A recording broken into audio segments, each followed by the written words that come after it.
Yaxşısı budur da xoş gördük. Ağız qoxusunun ən gözə çarpan əlaməti qoxulu nəfəsdir. Həmin qoxunun səbəbləri və hansı xəstəliklərdən qaynaqlandığını bilmək istəyirsinizsə, yaxşısı budur, diqqətiniz bizdə olsun. Pis ağız qoxusunu yaradan hansı diş problemləridir? Ağız gigiyenası ilə bağlı hansı səhvləri edirik? Mədə-bağırsaq problemi pis ağız qoxusu yaradır? Boğazda hansı infeksiyalar olmamalıdır? Pis qoxunu aradan qaldıran qidalar var? Ağız yaxalayıcıları möcüzədir ya kommersiya?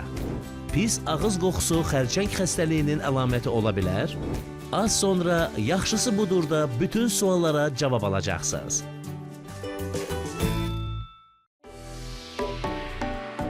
Sağlam ağız və nəfəs ümumi həyat keyfiyyətinin mühüm hissəsidir. Ancaq demək olar ki, hər kəsin zaman-zaman qarşılaşdığı bu narahatlığın müxtəlif səbəbləri ola bilər. Diş çürüməsi sayəsində bakteriyalar yığılır və qida qalıqlarının parçalanması nəticəsində pis qoxulu maddələr əmələ gəlir. Həmçinin diş daşları özləri yumşaq hərflərin mineralizasiya olunaraq sərtləşmiş formasıdır və həmin sərt nahiyələrdə də bakteriyanın yığışması qoxunun daha da çoxalmasına səbəb yaradır. Həmçinin diş xəstəliklərində əmələ gələn iltihab prosesləri, orada yığılan bakteriyalar, diş əti qanamaları və şişkinliklər, bunlar da diş qoxusunun artmasına səbəb yaradır. Ağız qoxusu dediyimiz tibbi termini halitos ümumiyyətlə xəstəlikdir. Çünki 5-6 səbəbə bağlı olaraq ortalığa çıxan bir xoşagəlməz hadisədir ki, bu özəlliklə diş və ya diş əti xəstəliklərində, ağız boşluğunun gigiyenası yerində olmadıqda və yaxud gastroenteroloji, mədə-bağırsaq xəstəlikləri olduqda, uzun müddət ac qaldıqda, keto diyetlərlə əldə olan insanlarda baş verə bilir və yaxud da ağız quruluğu olduqda, insanlar az maye qəbul etdikdə bu zaman deyək ki, ağız boşluğumuzu müdafiə edən çox vacib bir tüpürcək vəzifəsi vardır ki, tüpürcək vəzifəsi az istehsal olunur, ağız daimi qurudur. Bu çox az su içən insanlarda da baş verə bilir ki, və ağız boşluğunu bakteriyaların çoxluğundan müdafiə edən ağız suyu az olduqda bakteriyalar orada artmış olur və bakteriyaların çoxalması nəticəsində ağız qoxusu baş verə bilir. Necə ki, diş əti xəstəliklərində də bakteriyalar çoxaldığına görə ağız qoxusu baş verir.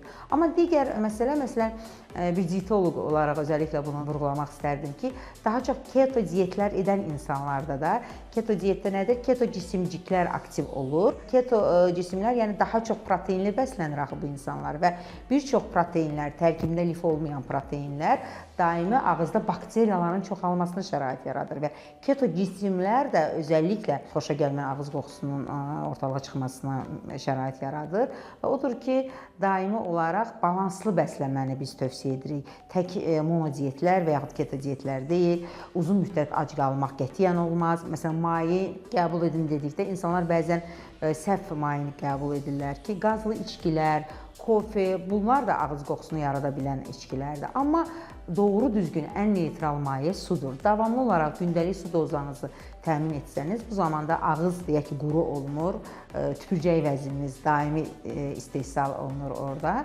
O yüzdən də ağız quru deyilsə, demək ki, bakteriyalar üçün münbit şərait yaradılmamışdır ki, bu zamanda ağız qoxusunun qarşısını ala bilərik.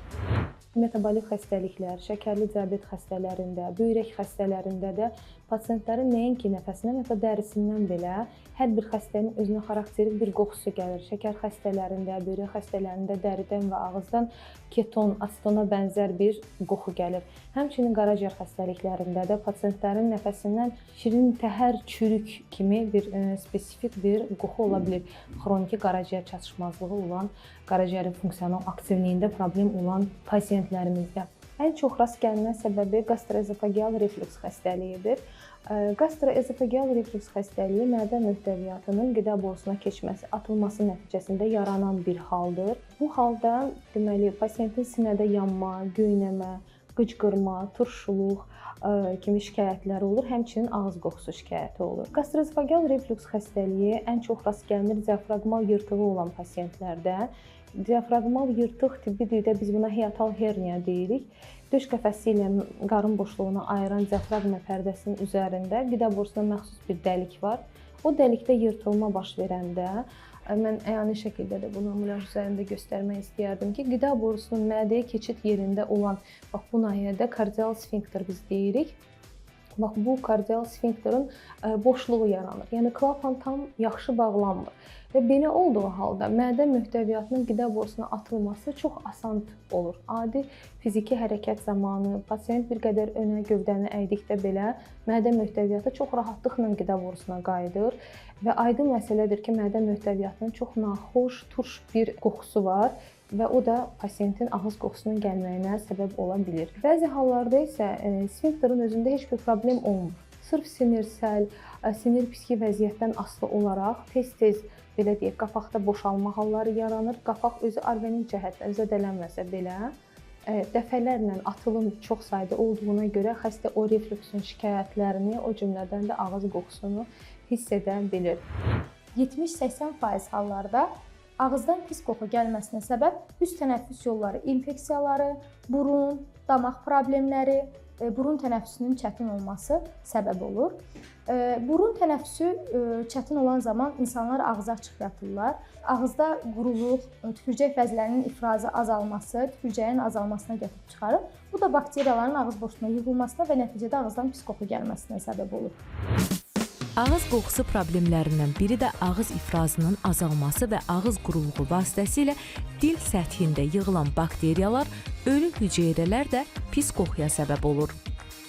Adətən mən öz müşahidəmdən görmüşəm ki, bəzi insanlar səhərlər oyanarkən həmən diş fırçalamağa yönəlirlər, amma mən bunu səhv sayıram. Çünki adətən qida qəbulundan sonra bunu eləməyə lazımdır. Çünki oradakı qalan qida qalıqları diş fırçaları və diş sapları vasitəsilə aradan qaldırılır, götürülür və bunların hamısının nəticəsi olaraq ağız boşluğuna gündə 2 dəfə səhər və axşam diş fırçalarından istifadə edərək dişlərin macunlarla yuyulması və həmçinin də diş saplarını istifadə edərək diş aralarında, boşluqlarda qalan qida qalıqlarını aradan götürməyə lazımdır. Dilin üzərində bakteriya ümumiyyətlə ağzın təbii mikroflorasının bir hissəsidir, amma onların həddindən artıq çox olması bu problemləri yarada bilir. Bu bakteriyaların da qida qalıqları və ölü hüceyrələrin parçalanması küflü qazlar ifraz edir. Ağızda pis qoxunun yaranmasına əsas səbəblərdəndir. Uzun müddət ac qaldıqda həm keto cisimciklər aktivləşə bilir, həm ağız boşluğunda dediyim kimi ağız suyu azalır və ağız quru qalır ki, biz deyək ki, bir sutka öncə qəbul etdiyimiz qida artıq diş dibində və sairində qalmışdır. O zaman çürümə bakteriyası çoxalır. Üçüncü məsələ mədə-bağırsaq traktı, yəni daha çox qastrit. Yəni mədənin möhtəviyyatını idarə edən turşuluq, selli qişarın turşuluq möhtəviyyatı var da, H-xlorid. H-xlorid çoxala bilir, yəni turşuluğumuz çoxala bilir və buna biz deyirik hiperatsid qastrit və hiperatsid qastritin də fonunda ağızdan qoxu gələ bilir. Deyək ki, turşuluq həddən artıq çoxdur, turşuluq çox olanda baş verir, yenə də çürümə prosesi aktivləşir. Bu zaman nəinki tək ağız boşluğunda, daha çox aşağı orqanlarda, yəni həzm sisteminin orqanlarında qida daxil olub, mədə möhtəviyyatına normada 3 saatdan sonra evokasiya eləməlidir. 12 barmaq bağırsağa, digər bağırsaqlara, şöbələrə keçməlidir, amma keçmir. Çünki həzm getmir. Axı turşuluq çoxdur, həzm getmir və həzm getmədiyinə görə həmin möhtəviyyat, qida möhtəviyyatında da çürümə baş verir. Bu zaman baş verən çürümədə ora oksigen birləşmələrdə, belə deyək, karbon oksidi, karbon oksidləşməsi və s. o qazlar əmələ gəlir və bu da ötürülür növbəti şöbəyə, bağırsaqlara. Gəlir nə? Karbon qazı və s. bağırsaqlarımızda toplanır, yəni köp, meteorizmdə narahat edir və bu zaman biz həm halitozla rastlaşa bilərik, ağız qoxusu ilə, həm köplə, həm həzmin getməməyi, həm ümumiyyətlə diskomfort. Bu zaman diafraqma yuxarı qalxır bizim qarın əzələlərində və nə baş verir? İnsan köpürsə artıq şişman qarın sindromu ilə rastlaşa bilərik. Həmin bu köp sıxır digər orqanları. Ağrının irradiasiyasını, yəni hansı istiqamətə vurmasını təyin edə bilmirik. Düşünürük, bəlkə mədə-altı vəzi xəstəlikdir, bəlkə böyrəklər xəstəlikdir, bəlkə və s. və s. Yəni, bir dənə çürümə prosesi, bir dənə aclıq görün nə qədər problemlərə yol aça bilir. O yüzdən də yenə gəlirik, toxunuruq biz balanslaşmış qidalamağa ki, yəni vaxtlı-vaxtında səhər qəhvaltısını etdinizsə 5 saat, 6 saat orqanizm ac qalsın. Ağız gigiyenası ilə bağlı edilən bəzi səhvlər nəinki diş problemlərinə, həm də ağız qoxusuna səbəb olur. Bilin ki, dişləri gündə ən azı 2 dəqiqə fırçalamayanda diş üzərində lövhə yığılır. Bu da pis qoxu yaradır. fırça dişlərin arasına tam çatmır. Orada qalan qida qalıqları bakteriya və qoxu yaradır. Buna görə də diş iplərindən istifadə mütləqdir. Təxminən hər 3 aydan bir fırçanı da dəyişmək lazımdır. Köhnə fırça effektiv təmizləmir və beləliklə bakteriya toplayır. Adətən dil fırçalanması yaddan çıxır. İnsanlarda diş fırçasının xüsusi bir tərəfi var ki, əks tərəfində dişi fırçaladıqdan sonra həmin tərəfindən dilin üzərində fırçalanması daha məsləhətdir. Çünki orada da müəyyən mikroflora var, o da təmizlənməlidir. Siqaret çəkmək qırtlaq xərçəngi yaradır. Bu da pis qoxunun səbəblərindən biridir. Həmçinin qidalanmanızda soğan, sarımsaq kimi məhsullar və ədviyyatlar varsa, onlar da pis qoxunun səbəblərindən biridir. Bəzi qida vərdişləri var ki, bu da ağız qoxusunun çoxalmasına səbəb olur. Bu özəlliklə seçici qidalara aiddir. Deyək ki, soğan çox qoxulu bir tərəvəzdir, sarımsaq qoxulu tərəvəzdir və bu qidanı qəbul etdikdə nəinki ağız boşluğu, bütün bədəndən, yəni insanın ətrafında olanda da artıq bu qoxunu hiss etmək olur. Nəyə görə? Çünki kükürtlü birləşmələr orada çoxdur. Kükürtlü birləşmələrin parçalanması nəticəsində baş verir. Belə olduğu təqdirdə biz deyirik ki, çalışın bişmiş şəkildə qəbul edin. Deyək ki, soğan və sarımsaq yeməyin içərisində olarsa, bişirilmiş qidada olarsa və həmin günü siz bol maye qəbul edərsinizsə və eyni zamanda məsəl üçün bəzi qidalar var, tərəvəzlərdir, almadır, kökdür. Bunları da həmin qidaya biz qatdıqda sanki kükürtlü birləşmənin verdiyi o kəskin qoxunu biz bu cür tərəvəzlərlə neytrallaşdıra bilirik. Eyni zamanda xüsusi bizim göyərtilərimiz vardır. Cəfəri, kərəvöz, kekliyotu, reyhan. Yəni bunlar da qoxunu, kəskin qoxunu neytrallaşdırmaq funksiyasına malikdir. Necə ki, mən dedim, bakteriyalardan ortalığa çıxan kəskin qoxunu ağız suyu neytrallaşdırır.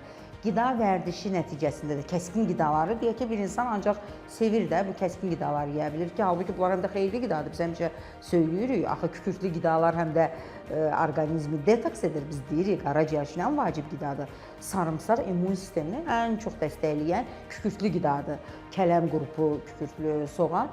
Amma bunu su istifadə edəndə qoxu da yarada bilir. Yəni bu bir fəsaddır.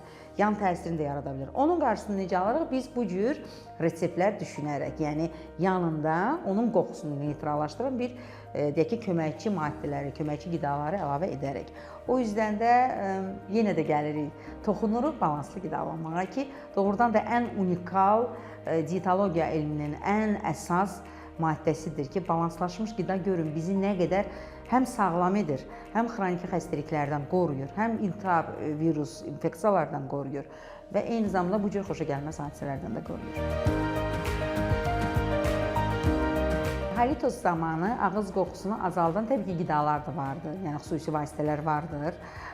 Burada dediyim kimi, başında biz fikir verəcəyik balanslaşmış qidalanmağa, yəni karbohidrat qəbul etmişiksə, yanında protein də olsun. Yox, protein qəbul etmişiksə, yanında karbohidrat olsun ki, balansı qoruyaq. İkinci məsələ mayedir, bol-bol maye qəbul etməliyik.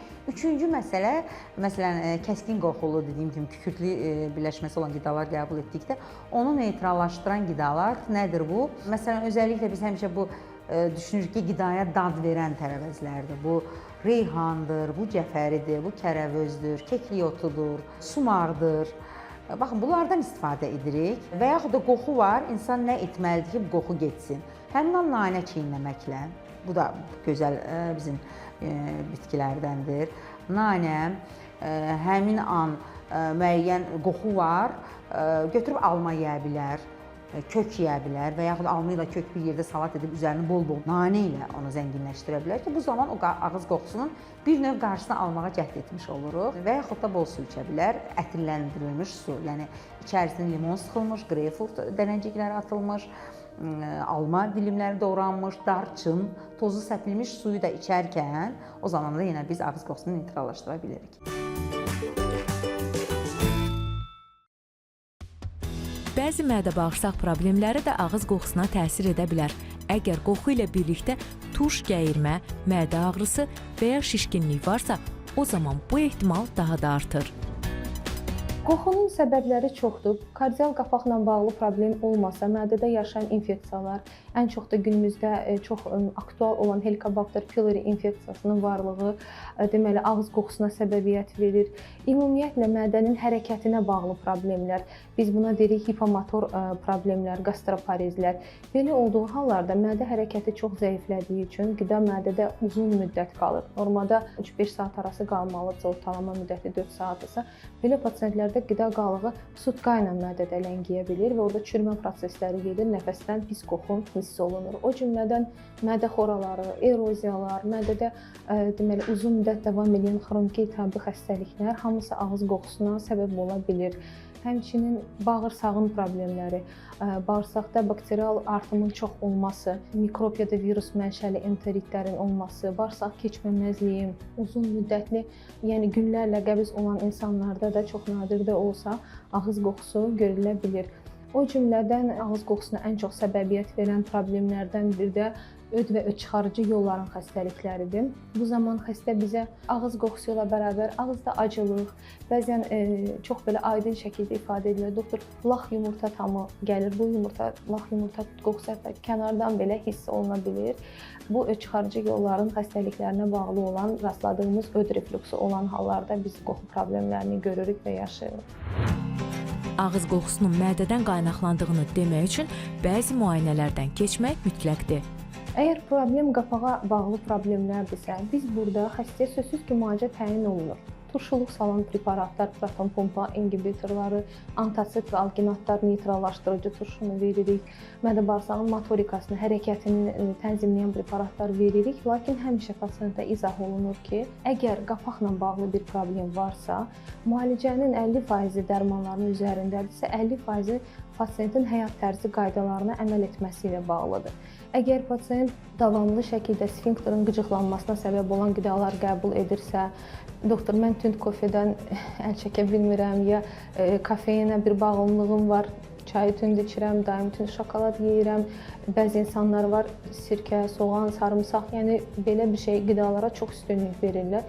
Biz bunu pasiyentə dönə-dönə həm izah edirik, həm buklet şablonlar şəklində təqdim edirik ki, onlarda bir yaddaş vərəqəsi olsun ki, hansı qidalar kardial sfinkterdə qıcıq yaradır, atılımların sayını artırır, o qidaları mümkün qədər rasiondan çıxartmaq. Ya da əgər pasiyent rasiondan çıxartmayacaqsa da biz deyirik, yəni atalar demişkən özü yıxılan ağlamaz, yəni qapaq boş olduğuna görə bu şikayət hiss olunacaq. İlkin olaraq xəstə bizə gəlibsə əgər bir gastroenteroloqa ki, mənim ağzımdan qoxu gəlir, biz mütləq soruşuruq. Çürük dişin varmı, diş əti problemin varmı, ya da lor. Xəstə həmişə bir mənalı deyəcək ki, yoxdur, mən hiss eləmirəm. Amma bu bizim üçün yetərli ünsür olmamalıdır. Çünki bizim araşdırmalarımız daha invaziv, daha dərindir. Biz endoskopik müayinə pasiyenti etməliyik ən azından. Amma öncəsində mütləq deyirik, bir lordan konsultasiya alaq. Heç olmasa bir stomatoloq reviziya eləsin ağız boşluğunu. Bəlkə çox sadə bir səbəb var, nəyə görə daha böyük bir müayinə planı bunun üçün qurulsun. Digər həkim yoldaşlar birmənalı şəkildə öz tərəflərindən problem olmadığını təsbit etdikdən sonra biz artıq endoskopik müayinə, lazımsa qaraciyər çıxarıcı yolların problemlərini müayinə edirik. Ağız qoxusu üçün spreylər var. Onlar adətən təravət təmin etmək, pis qoxuları müvəqqəti olaraq maskalamaq üçün istifadə olunur. Həmin spreylərin tərkibində nanə yağı, çay ağacı yağı, evkalipt yağı kimi təbii antiseptik və təravətləndirici komponentlər olur. Ya da ağız və diş sağlamlığını qorumaq, həmçinin diş əti xəstəliklərin qarşısını almaq üçün ağız boşluğunu düzgün qulluq etmək vacibdir. Gündəlik ağız gigiyenasında ağız boşluğu yaxalayıcılarından istifadəsi vacibdir.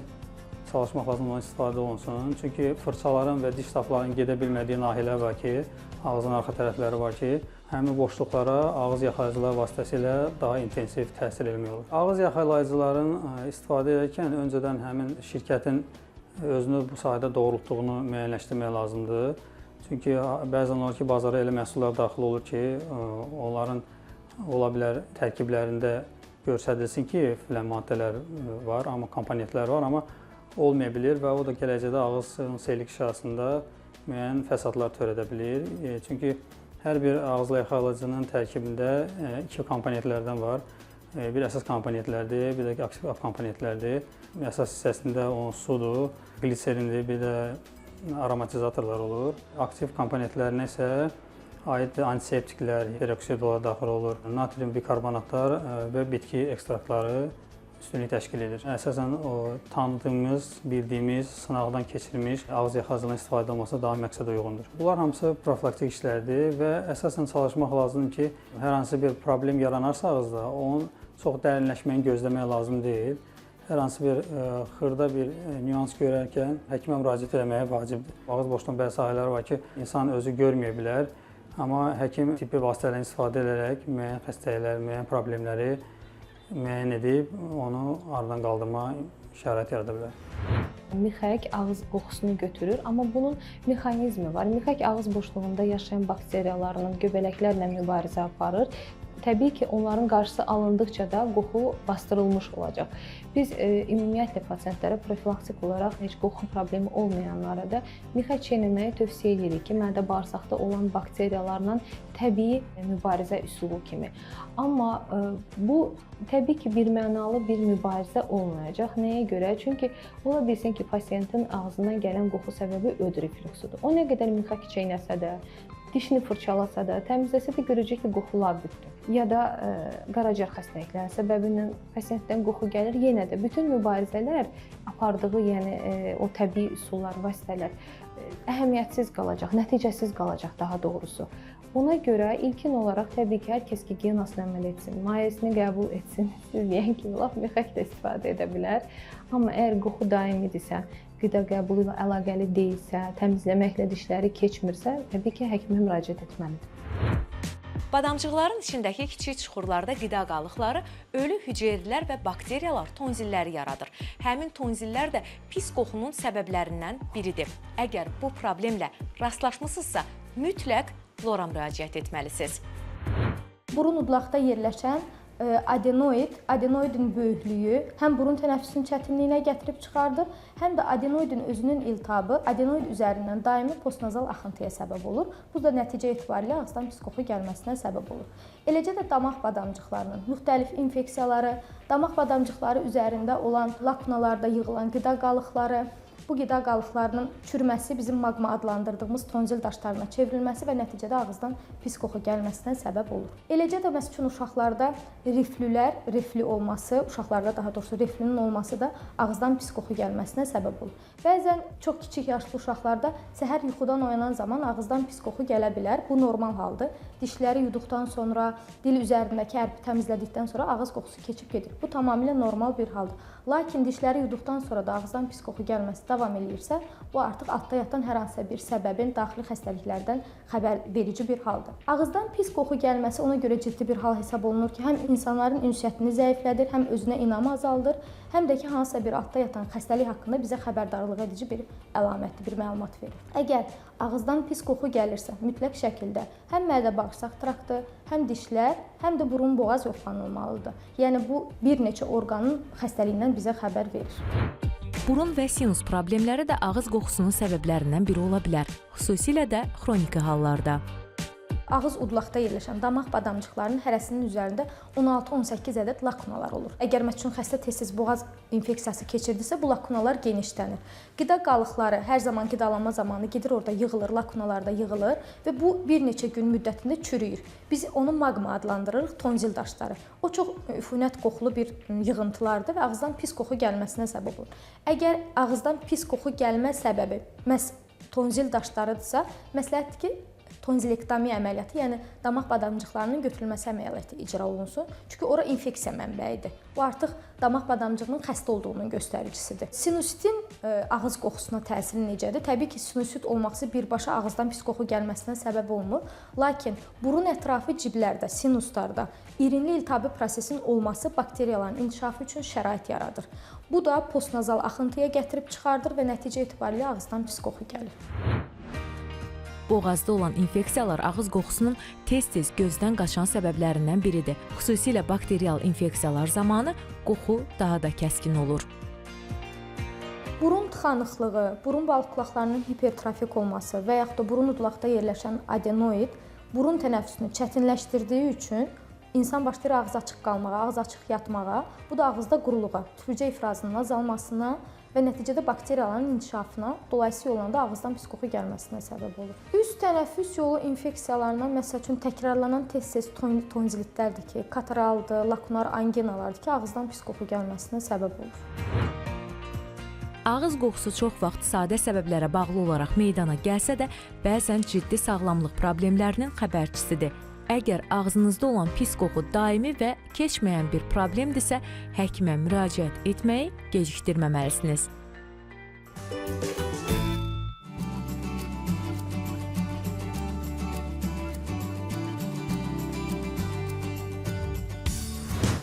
Həmin analizləri verəsiz, nəticələrə baxarıq. Artıq bildik ki, əslində çox bəsit görünən ağız qoxusu sən demə göz ardına alınmamalıdır. Gələn həftə yenidən yaxşısı budur da görüşənədək canlı, sağlam, nəfəsiniz isə daim təravətli olsun.